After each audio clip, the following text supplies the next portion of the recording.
In the case of the climate change, I'm referring to something even bigger, right? The rising sea level, and as global temperature rises, the rising sea level will be an issue. So my Prime Minister has, in a recent National Day speech in August, spoke about what we are going to do. The rough estimate today is that it will cost us $100 billion at least to get the climate mitigation measures done.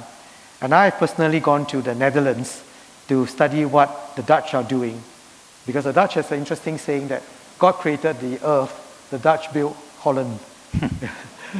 Because so much of the Dutch, of the Netherlands is really below water. But they have been very creative in dealing with this. And in fact, we have a project now ongoing to build polders. And we are experimenting with this. So as the Prime Minister has said, our estimate is that it will cost at least $100 billion.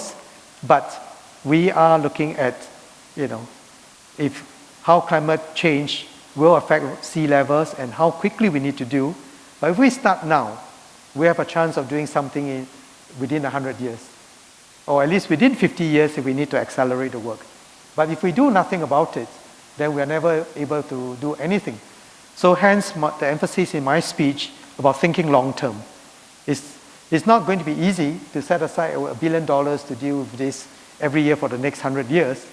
But if it is existential, we ought to invest. And that means a new model for growth here, or a modified model?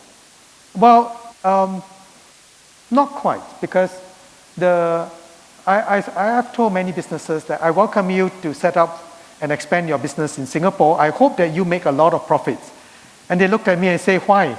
I say, the more money you make, the more taxes I collect. And the less I have to worry about welfare payments and the likes. So the interests of businesses and the interests of governments cannot be divergent. We all hope to have good businesses. We all hope to create good jobs for our workers. We all hope to prosper. And we should work together.